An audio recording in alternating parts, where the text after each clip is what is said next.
edition of Bad Movie ASMR. Today I'm here to talk to you about a little movie called Idle Hands. If you saw my original release of this review, chances are you didn't, but it was an accidental auto release where I was just practicing, so I had to delete that one so that I actually have the real one for you guys. And what inspired me to do the latest ASMR video was I didn't have Wi-Fi, and so I had to rely on my old DVD collection, from, when people still collected DVDs. And so I guess the late 90s, early 2000s or something like that. And so Idle Hands is one of those films where, it was one of the first on DVD. So you have one side that says full screen and then the other side that says widescreen, and so I put widescreen on, obviously, because I have a widescreen TV these days.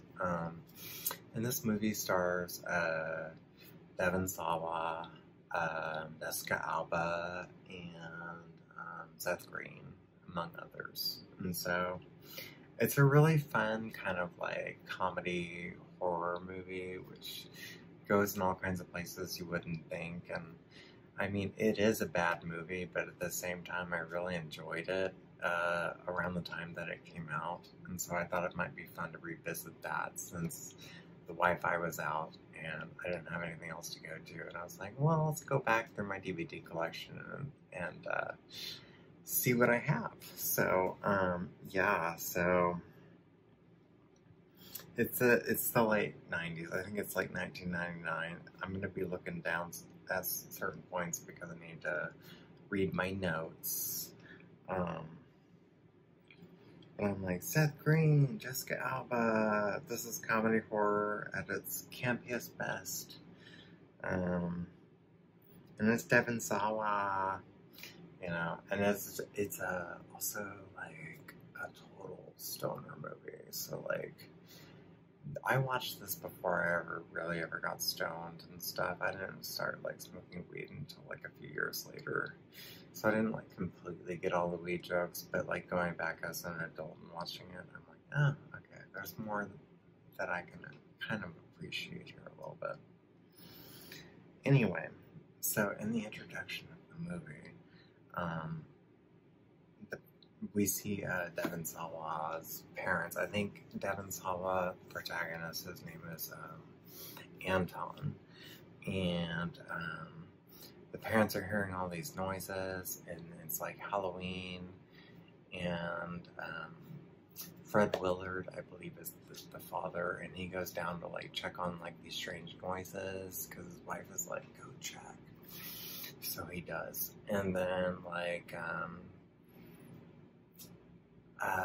yeah, he's not really sure, and comes back up, and then they turn on the ceiling, or they turn off the lights, and then on the ceiling there's this I don't know, black paint someone wrote over the ceiling, and it says I'm under the bed.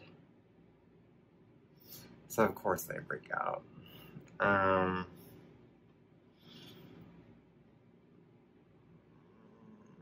So they're trying to wake up Anton, and they're like, he won't wake up.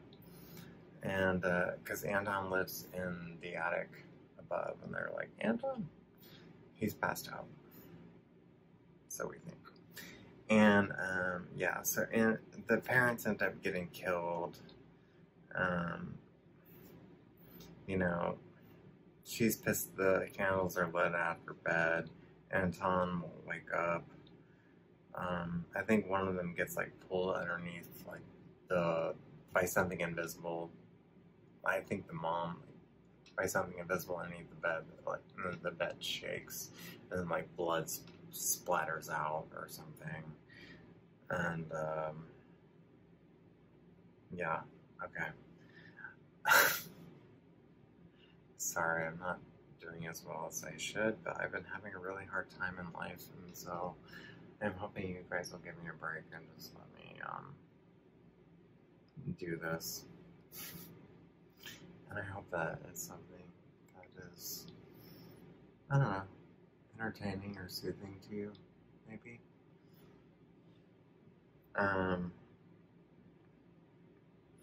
So anyway, the next morning, Devon, Sawa, Anton, kind of lives in his own bachelor pad in the attic, and he's very like aloof and not aware of anything going on around him.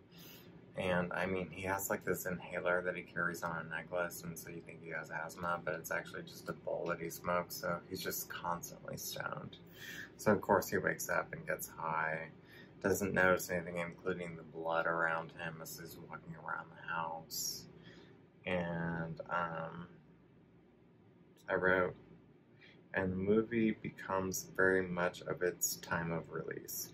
So yeah, he's watching like, I think like MTV, and it's like, do you remember that show, that metal show that was called like 120 Minutes, I think? He's like watching like metal videos on 120 Minutes back when MTV still just showed music videos and all that Teen Mom stuff, and that's what. Remember when? Yeah, so blah blah blah blah blah.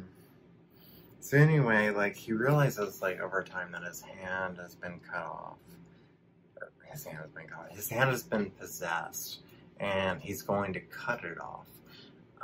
Because he's like, it's kind of like a play on the movie The Evil Dead. And so like his hand is possessed by like a demon. Idle Hands is the name of the movie. So like he's like, oh fuck. And so like he's starting to realize like I may have killed my parents, and I don't know like what else my hand's gonna do because it's not me, it's possessed by something else. I wrote my stuff really out of order. Jesus Christ. Yeah, I wrote like cut off hand, reminiscent of paying homage to Sam Raimi and Bruce Campbell in Evil Dead. That was definitely a thing that happened. This one might be a little bit faster than the other ones because like my notes are crazy. But I mean my life's been crazy, so hopefully this is okay. Yeah, so like Anton goes outside during the day after he's woken up, like doesn't know his parents are dead yet. Sees his neighbor across the street, and this is back when like new metal rap was kind of a thing, like Korn, Linkin Park, like Slipknot, that sort of thing, like was really popular, like the really early 2000s, and so like yeah, and so like he's got this metal neighbor who's like, "Sup, Anton?" And he's just like, "Yeah," and then Jessica Alba,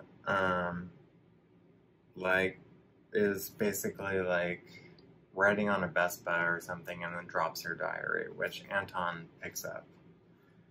And, blah, blah, blah. God, I have so many, like, my notes are so out of order, I apologize. Do I look cute at least during quarantine? Am I ASMR enough for you? My dog's like, no. She's just there. Okay, so I wrote, cut to late 90s Anton waking up with headphones, blasting something sounding like Fatboy Slim on his, like, portable disc player. Remember those? And, so then Anton goes downstairs, goes to the kitchen, I guess wants to get some, like, milk, and he's like, "Mom, we're out of milk." And then he goes to get, like, his dog some dog food, and that doesn't happen. He gives the dog some dog food, and that happens, but they're out of milk. And then he lights this like incense on the coffee table at the couch in the living room, and then starts smoking weed out of his inhaler, which I mentioned before, and starts watching the news and everything. Of course, the news is crazy full of stuff of like bad everything. And then he runs out of weed. So it's like, oh no, what do I do now? So he gives a call to his bestie, and his best friend's like, I don't deliver, come over here. And so Anton starts walking to his buddy's house in a nice suburban neighborhood, and then finally like jumps through his friend's basement window to find him and Seth Green with, what did I write? With Big Truck listening to Shout at the Devil. Oh yeah, on his way, his neighbor who I mentioned earlier is like listening to shout, shout, shout at the devil. So anyway, passes him. Uh-oh, my dog's running around. 1 second. So anyway, like he's like, yeah, I'm out, or the protagonist Anton Devon Sawa like meets up with Seth Green and his best friend, who's this other guy, and he's kind of like, I'm out, I don't have any money, and they're like, try mixing oregano with spice, or maybe just like create a goal for yourself so that you don't need to do stupid stuff like this anymore. And then that's when the news on TV starts revealing there's like a killer all over the town, like in their local area. And so that kind of wakes them up a little bit. And I'm just going to read you what I wrote because I'm like, I don't know. So, motorcycle sounds, and then Anton sees Jessica Alba writing. His friends recommend he ask her to the Halloween dance at school, and okay, that's when she drops her book. It was later, and he sees it, and he's like, "Cool." Oh no, my dog's gonna knock this over.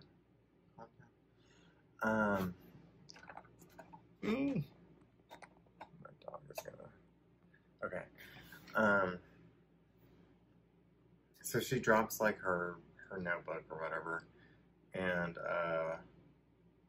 he sees it and he thinks it's like super cool, like edgy emo poetry, especially like back then, you know. And he returns it to her, and she gratefully accepts. And so like they kind of have like this moment as a result of him being like, hey, like I found your book, I want to give it back to you. And I also kind of like read a little bit of your stuff. Sorry, I'm still adjusting this. Okay. And what's weird though is like her lyrics in her book are kind of written out like a serial killer, which kind of makes her a suspect a little bit, because like she takes like letters from different magazines and like pastes them all together. So, very serial killer magazine type of style. Meanwhile, in jail, I believe it's Vivica A. Fox who is playing Sister Liquor. That's her name. She's not a nun, but a private eye detective. And she wants to know more about murders she's been tracking that create this pentagram across Western United States of America. So she's got like a whole map on her wall, and like she's seeing like where like all these like possessions have happened that she's like tackling, and right now she's playing a nun. Vivica A. Fox is playing a nun to like infiltrate where this possession may take place next. Unfortunately, she runs into these like really lame police officers, and these are like just like jokers from high school that like the protagonist knows and stuff. And why is this shit still on? I'm sorry, you guys. I can only do so much. Okay. Trust me, this is better than the one I was trying to upload originally. So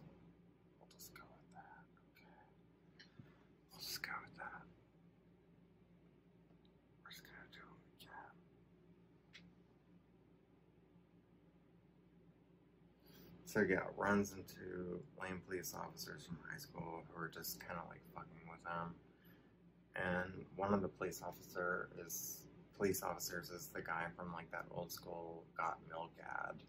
So if you're around in the 90s and there was like those guys talking about like historic art, and one of them couldn't answer because he had too much peanut butter in his mouth, he's one of the cops. Got Milk. So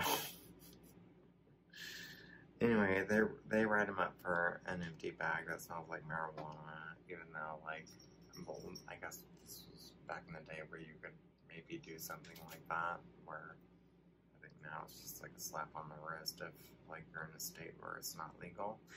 Fortunately, I am in a state where it is legal, and I am high right now, so let's just keep that in mind. Okay. Anton uses the ticket they give him to roll a joint, which seems genius upon first glance. However, he takes his friend's advice of doing nutmeg and oregano as what he should smoke in place of weed. So of course you should never do that. It's a bad idea. So he's watching metal videos on TV, tries to smoke it, and then like just starts. It's like that cinnamon challenge or whatever, where you like try to like take a punch, and then everyone's just like. So it's a little bit like that. So he's out of it, but he's also like making a sandwich and doesn't realize like the knife that he's like wiping, I don't know, like mayonnaise on is bloody. So there's like a mix of like blood and mayonnaise on this sandwich that he's making, and he eats it. And it's so gross. I'm just like, oh God. Why? What happens next? Okay, yeah, he has a cat, and there's an eyeball, and the cat starts playing with the eyeball. And then there's also a dog in the house, and the dog's like, and okay, so Anton notices like the eyeball that the cat is playing with, and he gets freaked out, so he starts like pushing the dog into the hallway, like from the butt, like being like, is there anything there? Because he's really scared. And he pushes that poor dog ahead of him to search the hall. And, he thinks he sees a person. This is what I wrote. I can't remember for sure. He thinks he sees a person in stained glass window, and then freaks and runs. Hides under the bed sheets with his dog, and sees writing on the ceiling that the parents saw earlier. Then he runs downstairs to discover his parents, which they had these two like kind of like Halloween jack-o'-lanterns, like a male and female, I think, like next to each other that had candles and pumpkins and stuff. But he's realizing that his parents' bodies have been replaced with these two things with jack-o'-lanterns over their head. So they're dead.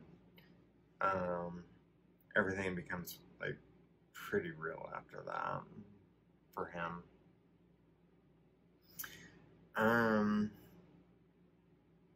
Anyway, his friends come over. Seth Green and the other guy. And they don't even notice the dead parents. Like, while like Anton is freaking out because Pop That Coochie is playing on MTV or something. So they're like, Pop that coochie, Pop that coochie. And then they're like, wait, what? And so I think like they do realize it, like eventually, and then like one of them's like, I learned CPR on Baywatch. Which is why I love this movie, because it's just like, what is happening right now? Like, okay. I learned CPR on Baywatch, got it. He's like, everyone's like, get a clue. Anyway, like, while they're, like, searching for things, I think, like, they see the dog is kind of messing around with something on the floor. And, they end up finding like what I wrote down, two left ears that have been fried okay, blah, blah, blah. They find two left ears fried among curly fly. I can't say this. This is like a tongue twister. Okay, I'm gonna do it again. They find two left ears fried among curly fries on the floor. They believe it to be the Feldstein twins. Seth Green discovers a piece of fabric that shows evidence that Anton is the killer because there is a tear out that is missing from his shirt related to the crime. Good Lord, that was a lot to spit out. Okay. Anyway. Turning point. Sorry, I fucked that up so much.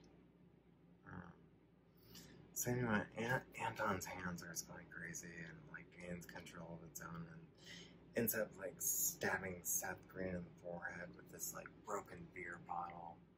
So he's got it like right in the middle of his forehead. And then his other friend's like, okay, I'm going, and like tries to run, and it's this whole horror scenes.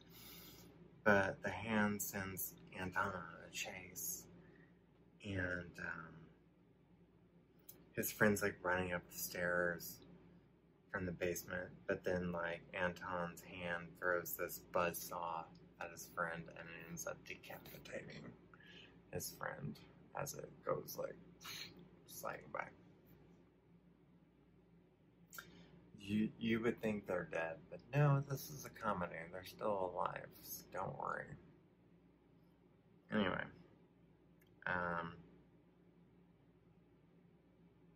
God, this was such a great 1990 piece of horror, honestly. So I wrote, he and his hand have a back and forth fight over what to watch on TV after that. Like, they're both, his hand's like, I want to watch this, and like QVC, and like, he's like, no, I don't watch MTV. So they kind of go back and forth a little bit. And, like, one wants comedy, the other wants horror.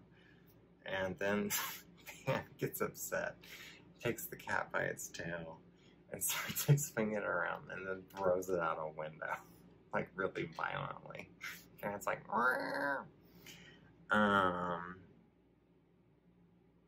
so then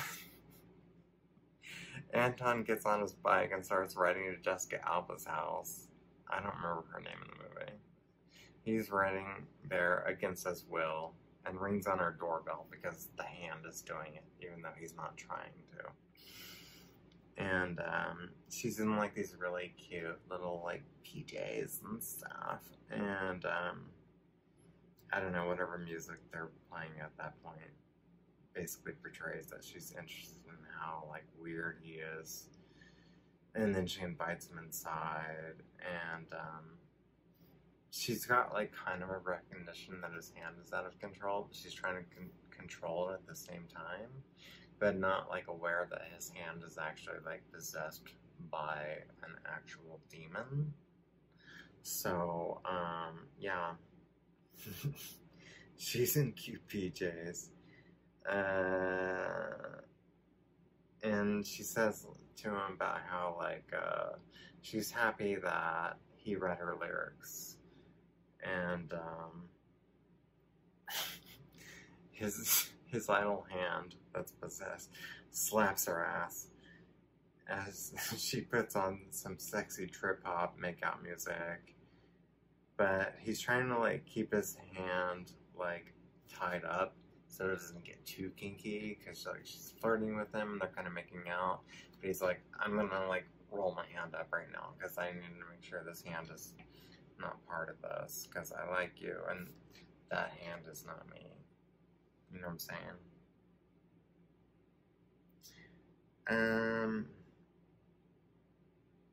And then she says something like, yeah, my parents might take offense to some bloody boy messing with their daughter.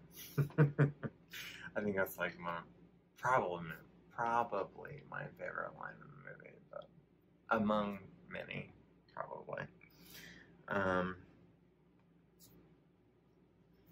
So later, Anton buries his parents, like I think in the backyard or something, and is like come to, I don't know, acceptance that his hand is indeed possessed and not part of his own person. So while he's doing that, he's also burying his two best friends in the backyard in the same place. But it doesn't work because those friends reawaken and still themselves even though they're dead. So, which is Seth Green and the other guy that I was mentioning earlier. So I don't know why the parents never awaken. But, anyway, then like all of a sudden Anton, the main character, wakes up and thinks like, oh, it was all a dream. Like nothing, not like no, that never happened or whatever. And no, because he comes back downstairs from his bedroom or whatever in the attic and sees his two dead friends watching TV. One of them being Seth Green with like a beer bottle stuck in the middle of his head. And they're both dead. And they're like, yeah, we're still alive. But like, we're dead. So, and he was like, well, how are you still alive but dead? And they were like, we saw this bright light at the end of a tunnel, but it was playing Enya music, and we decided that wasn't for us, so we just walked back. So Enya was the reason they decided not to go to heaven, and they also thought it was too far to walk. They were like, that's too far. I know way too many people like this, by the way. I can't walk, I can't leave my house. Get over yourself. Okay. That's my own personal shit, sorry. Anyway, back to metal music, asshole. Shout out the devil guy. He's got tribal tattoos, chain necklaces, surfer hair, ear piercings, Quiet Riot tee with the sleeves cut off, you know. Like, just the Metallica guy that you had in junior high or high school.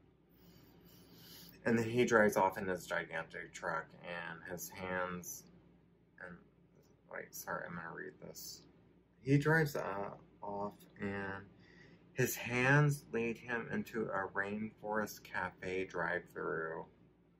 Okay, so it's like McDonald's at Rainforest Cafe, and then he talks to a guy with a mic, and says something about, tell me about your satanic knowledge. Cut to Rob Zombie. I'm literally reading this because I don't even remember this for sure, so I apologize. Cut to Rob Zombie videos on TV while Anton is knitting with his dead friends. He's trying to keep his hands busy. Then those Keystone cops from earlier show up from another complaint. They decided to go in just because they don't need backup and will be seen as heroes, although I don't think they ever got a warrant. So the cops shoot the dead people, which is like Seth Green and the other guy, but they're already dead. They're like, LOL. So Anton is like, cuff me and throw me into a room where I can't hurt anyone. He's just like, cuff me, cuff me, cuff me. He's like, I'm alive and I don't want to hurt anybody else. And they're freaking out because they don't understand. But he also has needles in his hands, and so they're telling him to like drop the needles. And he winds up stabbing one cop through the ear and then tasing the other to death. And there's like a whole Go-Go Buffalo thing that happens. I don't know if it's like a New York thing or Chicago maybe. What does Go-Go Buffalo mean? Tell me in the comments.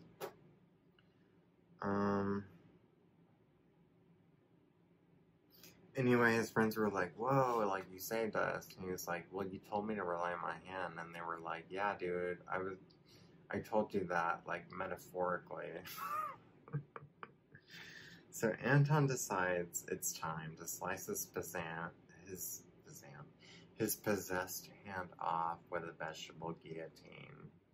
It doesn't work. So then he grabs an electric carver, like those machines, and that doesn't work either. So Anton ends up using like a meat cleaver instead. It's got to be a clean psh, because like he doesn't have control of this anymore. And he's like, I just want to be me. You know what I'm saying?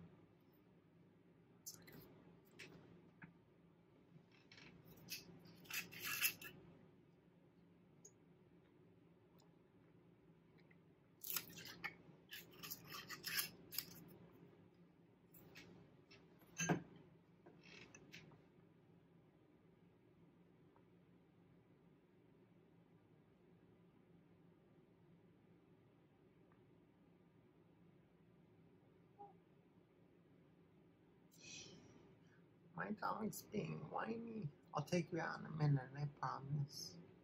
I promise. Just let me get through the rest of this stupid movie, I promise. Okay, so yeah, Anton just decides to slice his possessed hand off with a vegetable guillotine. That doesn't work. Electric carver doesn't work. But Anton uses the meat cleaver, which the hand avoids with every strike. Cause so, like, he's trying to cut it off, but the hand's, like, jumping around. It's very Evil Dead. And, so, I wrote, he sticks the hand in his friend's decapitated head. Oh, yeah, his friend's, like, got a decapitated head on the counter, and he takes the hand and he's like, bite down. Like that, so the hand can't move. Then he cuts it off. And then Seth gets an iron for Anton's arm to stop the bleeding, just to like burn it in place, so he no longer has a hand. No more idle hands.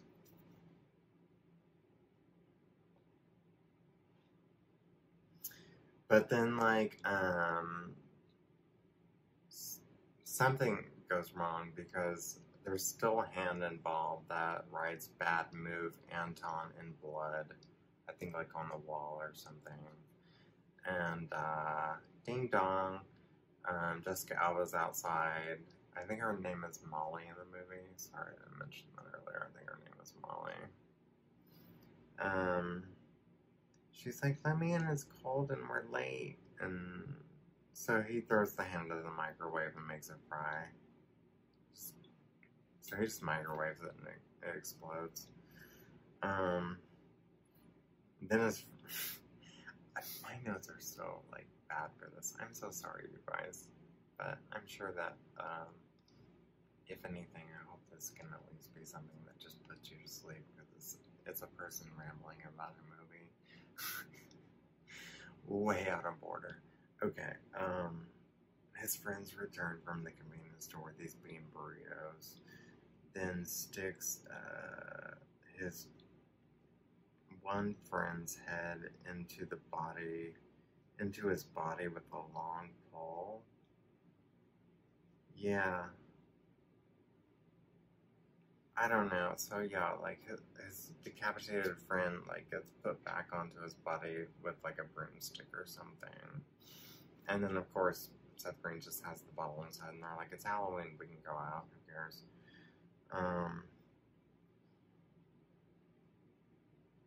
And there's a whole joke about like, my parents will kill me for the mess I made with this costume. So they kind of like duct tape the necks because they're eating those bean burritos and the bean burritos are coming out of like the slash throat. What is happening? Yeah, I wrote blood and bean burrito out of throat slit out of duct tape.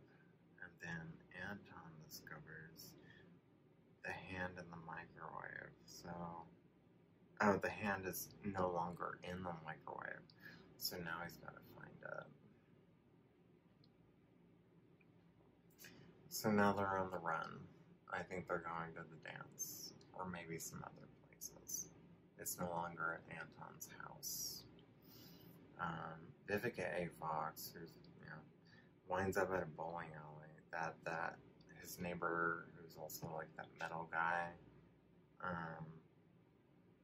and they meet up, and she says she comes from like a long line of priestesses who are trying to stop a demon that possesses the laziest loser of hands, which is pretty funny. So then she forces this dude, bro, to like lead her to him because he knows like where he's at. So basically, this priestess and metal dude go after Anton.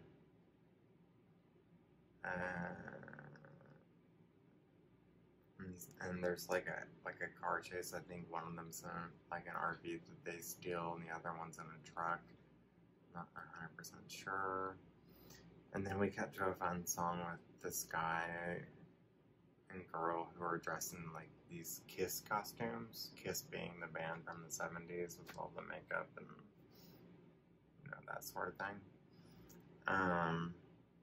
And they're making out in a car in the drive-in, and he starts like kind of like feeling her boobs, and it starts getting sexual. And all of a sudden, the idle hand that was cut off earlier breaks into the window and just like kills them both. So that's actually a pretty fun kill. If you like horror movies. And so, inside the Halloween prom, The Offspring is in the movie, which, I mean, I don't know. I loved The Offspring growing up. It's very 90s, but even prior to Pretty Fly for a White Guy, I was really into, hey, come out and play, like that whole thing. So, yeah, anyway, Offspring's at their prom, or their Halloween prom, and they do play I Wanna Be Sedated cover, and the dumb principal,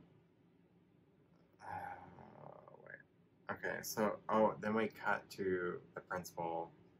I wrote this in like one sentence, so bear with me, but dumb principal on phone sex line gets killed by the hand randomly after the hand sharpens its nails in a pencil sharpener. Enough said. Okay, so at one point Vivica meets up with Anton when all this stuff's going on at the dance, and she's like, I know how to stop this. Because she believes that Anton to be a host of evil without realizing his severed hand that's still trying to kill everyone. And Anton's like, I cut it off. Like, you don't need to worry about my severed hand. And Vivica is like, what's her name in the movie? I think it's Debbie. I think Vivica A. Fox's name is Debbie, so I'm gonna call her Debbie. Debbie is like, this hand's gonna take your girlfriend to hell at midnight. He's like, it's almost 9 o'clock. She's like, no, it's almost 12 o'clock Druid time.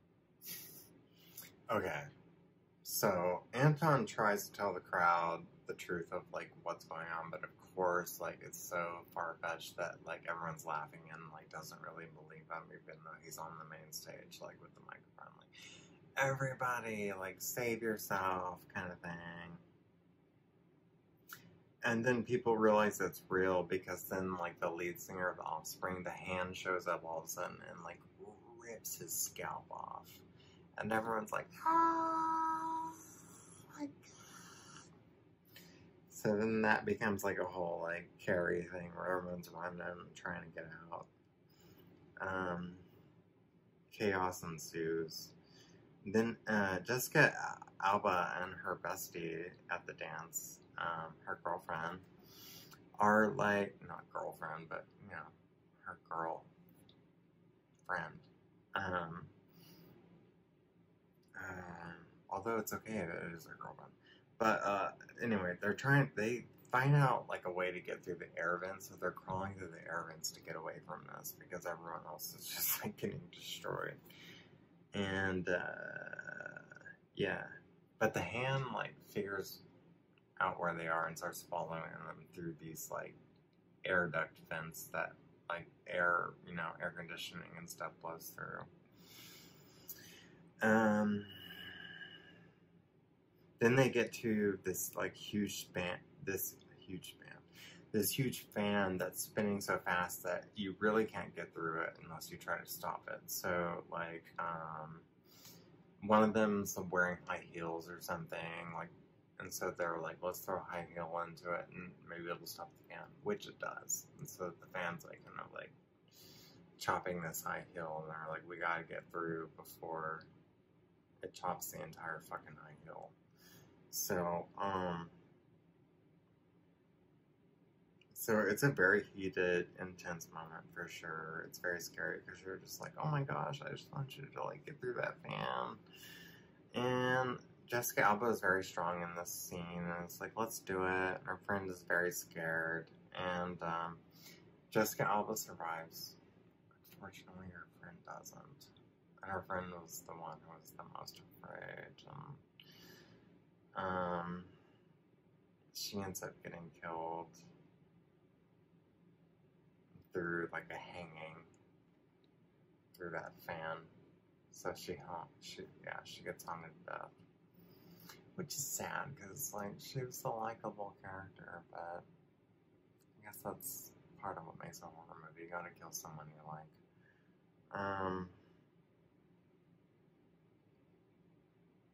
Okay, so yeah, Jessica Alba is like, let's do it. Her friend is scared and gets killed through a hanging by the hand. Then the hand removes the high heel, so the fan chops her up in pieces. That is like probably the darkest part in the film. The rest of the movie is a comedy. Later, Anton discovers his idol hand is hiding in these hand puppets inside of a classroom where they duke it out, which is as the comedy screen. And then there's a scream that leads to Jessica Alba / Molly tied on top of this car in like workshop or something. Like there's a car and she's literally tied on top of it. And I think there's a pentagram above her on the ceiling. And so like there's this thing that's like trying to like raise her above to like crush her between the car and the ceiling with the pentagram on the ceiling. So what I wrote was Molly's tied up on top of the car, and her costume gets ripped away. Yeah, so now she's even more angelic, I guess. And then all of a sudden, dead Seth Green discovers like what they call a Mighty Joe bomb, and they realize like the only way they're gonna save Jessica Alba is if they all get like hella stoned. One of them's like, I need some spinach, like Popeye. It's kind of funny. So Jessica Alba's about to get like squished into bits between the car and the ceiling. They all get hella stoned during the meantime, and she's like, "You're getting stoned while you're trying to save me." Anyway, and the hand at the same time, the idol hand that we thought was dead, reawakens, and then Vivica A. Fox shows up and throws a dagger at it, like, and it goes right into the middle of the idol hand. Oh wait, no. I think I'm wrong about that, sorry. I wrote, Vivica shows up and throws a dagger at the hand, which winds up center of Seth Green's front chest. It kills the evil, though. So, okay, yeah, it hits the hand and Seth Green at the same time. Like, the hand is, like, on top of him, and the dagger goes through both of them. That's what happened. Anton ends up saving Jessica Alba right before she's crushed into the ceiling. And then they start making out. And I think it's Anton. I wrote down a quote and it says, as usual, marijuana saves another disastrous day. again, 1999. So,